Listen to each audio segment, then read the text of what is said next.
Welcome to Defining Dad Bod, where we work to untangle the messy knots of the health and fitness industry as if your children's lives depended on it. Because they do. This is where we decide to make our bodies stand for something bigger than ourselves. This is where we find practical wisdom to live by, one powerful conversation at a time. May the words spoken here inspire you to keep moving forward no matter where you are.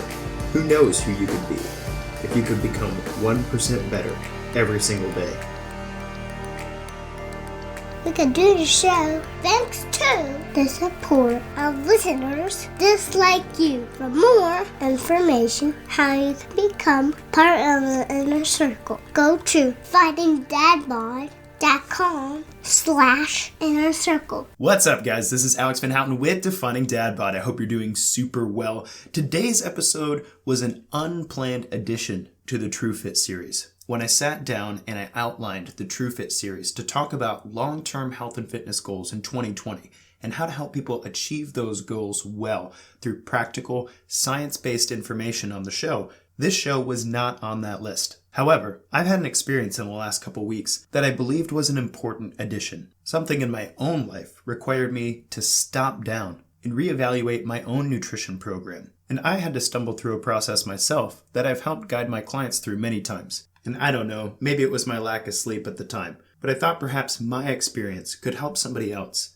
if they're going through a saga right now that requires them to stop down and take care of themselves. We'll walk through the psychological and practical steps in order to change your health for the better. Also, you might consider this a prelude to things to come, because I've decided in the relatively near future that it's time for us here at Defining Dad Bod to tackle a series on gut health. In fact, how about you let me know if topics like reducing gut inflammation, elimination diets, rebuilding gut flora, and restoring the mucosal lining of your gut so that your digestive system's happier and healthier, and so maybe you're a little more energetic and less depressed because your nutrient extractor is working like it's supposed to. You can give me your feedback in the poll in the inner circle. And if you're not a part of it already, go to definingdadbod.com/inner circle and join the group. It'll take you 2 minutes to do so. And given all of the free listener-supported resources that we put into that group, I know you won't be disappointed. The community's great. There's videos and posts there that you can't find anywhere else. And once a month, I go live for a Q&A to see how I can best help our community muddle through some of the practical health and fitness questions they have for themselves and their families. It's a great place to be, and we love to have you. definingdadbod.com/inner circle. The last thing I'll say before this show is I got an opportunity to appear on the Fit Dad Fitness podcast by my buddy Michael Ashford recently. And since I haven't interviewed on many shows since Bennett's been born almost a year ago, he turns a year, by the way, on February 8th. Happy birthday, little guy. It was a lot of fun to deep dive my training methodologies with him, since he's also a trainer of a significant time himself. We got to talk about why I coach calories last in a nutrition program. We got to talk about fleshing out your health and fitness heaven. And we got to talk about how having Ehlers-Danlos has influenced the way that I coach people through exercise. It was a great opportunity. And I'll post that link in the show notes below, so you can go check out that conversation on his podcast if you're interested. Thanks so much for listening, subscribing, and leaving a raving review for Defining Dad Bod. Now, let's talk about the process you should go through when it's time to take care of yourself.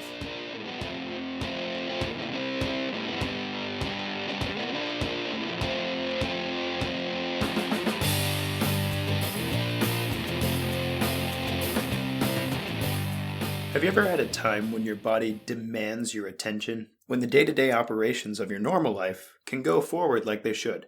As a good friend of mine likes to put it, you have to stop down and take care of it.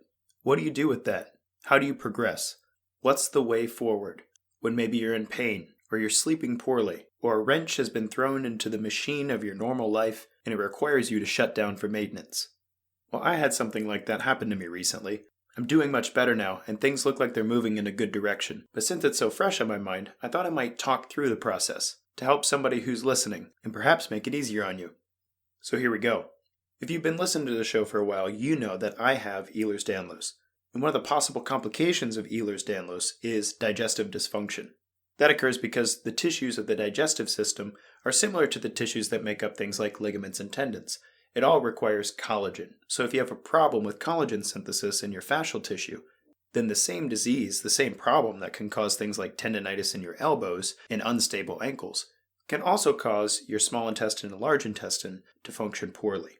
In fact, it turns out in 35% of cases of ulcerative colitis and 70% of cases in Crohn's disease, which are two diagnosable inflammatory bowel diseases that we know of, those patients also showed joint hypermobility, which would indicate a problem with collagen synthesis in their ligaments and tendons. Why am I telling you this? Well, about a week ago, I had the worst flare-up I've ever had in my digestive system, and I'm currently in the diagnostic process to confirm that it's ulcerative colitis. But what that meant to me was that I woke up at midnight with what felt like hot molten nails rolling through my digestive system, and no matter how I laid, how I breathed, what show I watched, what podcast I listened to, how many times I walked around the house, it wouldn't go away, and I couldn't get back to sleep. And so when I was supposed to be sleeping, I was up all night long. And then the next morning, after the festivities have passed, what I had planned to do that day had to change significantly. Now, I've had digestive issues in the past. I've even had them so bad that they've woken me up at night, but usually I can get back to sleep. This was a whole nother ballgame. So I went through my day the best I could, and those of you with kids know that when you're not feeling well, the show still goes on. So I got the rest that I could, but it wasn't really the rest that I needed. And I thought perhaps a 24-hour fast might actually help me, give my digestive system a break, and then everything would be hunky-dory. Well, it wasn't hunky-dory. On Sunday night, the same thing happened, at the same time, in even more intense pain. It was bad enough that around 2 a.m. I was deciding at what point did I need to wake my wife up and go to the hospital. And if you know how much I don't prefer relying on the medical system for my own care, then you know I must have been in a bad place. The next day, I was wrecked. I'd gotten all of 4 hours of sleep in 2 nights. I hadn't eaten in almost 36 hours, and when I wasn't in excruciating pain, my stomach was still not happy. I thought maybe I'd gotten another stomach bug. It's not like I'd eaten anything different from the rest of my family that would have caused a foodborne illness in me that didn't show up in them, but everybody else seemed fine. So I hoped that eating like I was sick and taking it easy and getting a little rest would help everything pass. Monday night, I woke up again at 12:50. Same pain, same problem, not any better. And unfortunately, I knew that I had to get up early to make sure that I was taking care of the clients that I needed to take care of the next day. But something in the back of my mind was different. This was different from other things that had happened to me, especially digestively, and it felt to me like it wasn't going to pass of its own accord. So, I did what every self-respecting person does when something's wrong with them and they don't know what to do about it. I turned to Google, and I started searching for all of the things that could possibly cause what was going on with me. And this leads me to our discussion today. What are the steps that you walk through when your body requires you to stop down and take care of yourself? When finally you decide that the way things are going cannot continue and there needs to be a change. In the trans-theoretical model of behavior change, it's called contemplation. But for our purposes today, I'm going to call it the research phase, because what I did, writhing on the couch at 2 a.m., knowing that I had to get up early to handle my clients well, is I started researching what could be going on inside of me. Now, for some people, the research phase can be very overwhelming, and I'm not going to lie, even knowing my body and quite a bit about anatomy and physiology and digestive function, Googling why my large intestine hurts the same time every day can yield all kinds of stuff. And when you're in pain and maybe even scared, you're not thinking straight. It's very easy to read a piece of information and blow that piece of information intensely out of proportion. And it doesn't help anybody for you to self-diagnose yourself with colon cancer at 2:30 in the morning. But if you keep your head about you, in this day and age, you can find just about any pieces of information that you need to start directing your efforts. By early Tuesday morning, before I'd started working with my client, I had settled on 2 possible problems that I might be able to deal with. Both of them fell under what's called inflammatory bowel diseases, and so I decided the next night, if it hadn't gone away by then, I'd do further research to see what it is that I could do about them. In the meantime, Tuesday sucked. My body had burned through its reserves. I loved to exercise and I wasn't able to. I'd lost about 3.5 pounds, and I was pretty much no good to nobody. I was afraid to eat anything, so I subsisted on toast and yogurt, hoping those things would be easy to digest and would at least give me a little bit of energy to run off of. Tuesday night came around, and guess what? I woke up again, right about the same time. And so I resolved to continue my research to see what a guy can do about IBD and what treatment courses might be available if indeed I needed professional help for it. During this phase, if the research or contemplation of the changes that you need to make when you stop down and take care of yourself is overwhelming, that's when you loop a professional in. I hope that the person you trust enough to partner with in that journey is somebody educated like a primary care physician. Please don't ask Karen on Facebook. if you're feeling a little bit overwhelmed. But given that I don't know many doctors who are well versed in Ehlers-Danlos literature, and furthermore gastrointestinal experts, I resolved to continue researching this on my own to see if I could make any progress for myself. I found some prevailing theories around ulcerative colitis genesis, and I found several resources among reputable experts that helped me sift through what a low-sulfur food was and what a FODMAP food was. And those things also linked me to podcasts and research studies about different supplemental regimens one could be a part of that might help the symptoms long-term of something like Crohn's or ulcerative colitis. I was sleep deprived, I was tired, I was hungry, and I found out some stuff I didn't really want to hear, like how my coffee every day might be contributing to the problem, like how the sicknesses we endured as a household through the winter might have caused an immune response that brought this flare-up about, like how I might have to lower my consumptions of foods I really enjoy, even long-term, and perhaps the necessity to develop a taste for some foods that I don't really like, but would be good for me. Mind you, all that being said, I consider myself a pretty healthy guy. I mean, I've made it my mission over the last 14 years to help people achieve better health and fitness for themselves, and I tend to work really hard to lead by example. So this whole episode and process was a big giant slap in the face because it felt like I had to relearn my own body if I was going to make any headway. So, while I set an appointment to connect with a doctor about making sure that this diagnosis was carried out, I also created my own plan. I mapped it out on a whiteboard, what I could eat for breakfast, what I could eat for lunch, what I could eat for dinner, and what supplements that I needed to take in the morning and the evening to support my restoration if indeed what was wrong with me was an ulcerative colitis flare-up. I had my plan, it was written out, and I was ready to execute it. And so the next step of this process, after you've gone through contemplation, or what we're calling research here, is action. The decision to prioritize your plan among other things that might happen in your day.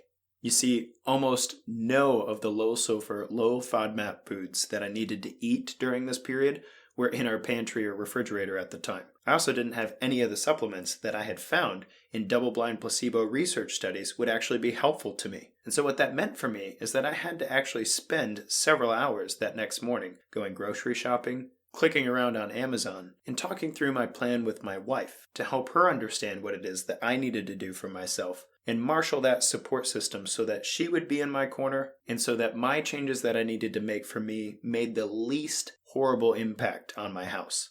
For instance, I couldn't ask my family to eat cold rice and sardines for breakfast with me. #true story. And so after you prioritize you, it's important to marshal your support and your resources in order to make sure the execution of your plan is effective. In my case, if indeed I did have ulcerative colitis and I was experiencing a flare-up, and so I was eating in a way that would help to reduce the inflammation of my digestive system, bring me out of the flare-up, and then hopefully toward remission and recovery, then there was no room for deviating from that plan. I coach people in weight loss pretty often, and we create a plan around their nutrition to meet certain goals daily. And in those plans, there's about an 80 to 90% expected compliance. That means you don't have to be 100% to see fantastic results. We just need a relatively high percentage of compliance to the plan, and there's a little wiggle room for being human. Well, that's not how something like ulcerative colitis works. I didn't have the option to eat mostly good all day long and then have the steak for dinner that I really would have liked to have, instead of another serving of salmon and squash from the fridge. I had to adhere to this plan 100%. And in order to do that, not only did I need my wife on board, but I also needed friends and family that I could be accountable to and who could celebrate my wins with me if indeed this made things move in a great direction. So I called a great friend of mine, and I told that friend all about what I'd been dealing with and also my plan to move forward, and asked if I could text them an update each morning. Additionally, I reached out to other family members that I knew had struggled with Ehlers-Danlos and related symptoms in the past, so that they knew what I was going through, and so that I knew I could tell them and update them about the plan that I was moving with. When I work with people who are working to make a change for themselves, oftentimes I find that they're the only person in their corner, and very few and far between are they telling other people in their life about the changes that they're trying to make for themselves. Now I get it, you don't want to blare it from the rooftops that you think something's wrong with you, and that you'd really like to see that move in a different direction. However, I would encourage you that if you're ever stopping down to make yourself a priority, let somebody know about it. Somebody you trust, somebody you care about, somebody who cares about you enough to check in to see how things are going. And while you're in this phase of change, where you're executing an action plan and you're working to marshal your resources and your support system, Don't forget that your environment can be a support system as well.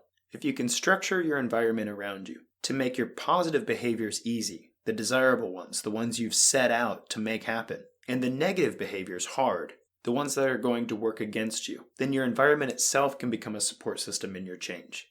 For me, that meant buying the groceries that were on the list of the foods that I could eat, making sure my wife was in the know about what my menu looked like that day, and designating an area of the pantry and the refrigerator for the supplements and foods that I was consuming. That way, when I opened the pantry or I opened the fridge, I wasn't just mindlessly looking around to see what was there. I knew that my stuff was there on that shelf, and small things like that would make it very easy for me to adhere to my plan. And finally, the stage that I'm in right now is where you execute your plan and you reevaluate daily. I got my food and supplements on Wednesday, and I executed my plan. I reopened my MyFitnessPal subscription because I haven't used that in quite a while for myself, and I meticulously logged everything I did, everything I ate, and in what quantities I ate them. My goal was to get enough calories in me to maintain my body weight, but also to get the building blocks to my large intestine that it needed, to lower the inflammation, and to begin rebuilding the damaged lining. Wednesday night, I slept all the way till 3 a.m. before I woke up. And when I did wake up, the pain wasn't really that bad, and so I was able to fall back asleep for about an hour and get up at my normal time at 5. I recorded that and put it out to my support system. Hey guys, implemented the plan yesterday. Already saw an improvement. I hope things continue on this positive trajectory. This is what I plan to do today. And Thursday I implemented that plan as well. Thursday night I slept until 4, and I woke up for a few minutes and fell back asleep. Slight bit of discomfort in the gut, but not a huge deal. I did the same thing again, working to increase my caloric intake to support my weight, eating the foods that I had set out to eat, taking the supplements that I'd set out to take, and informing my support system of where I stood. And on Friday night, I slept through the whole night and woke up refreshed the next morning. All that was a week ago, and I'm happy to say that those symptoms are behind me. I'm still in the diagnostic process to find out exactly what name to put with what I went through, and perhaps to understand better that if this is a chronic issue, what that means for me in maintenance for the rest of my life. For now, though, the plan is working. I've been able to work out, I've gone for a run, I'm sleeping well, nothing hurts, and at this point I'm working to reintroduce certain foods to see what ones seem to set me off. I miss my coffee, I miss my steak, and I don't know if I'll have to go forever without them. But most importantly, the research into the problem, the action plan created, and the dedication to prioritizing myself in that moment, and then the regular accountability and execution of that thing, has restored my daily function. Right now I feel better than I've felt in a really long time, and I'm looking forward to the lessons I'm still going to learn from going through this journey. In fact, once I've had time to process all this, I'll probably do a series on gut health, elimination diets, and ulcerative colitis. Let me know if that would be interesting to you.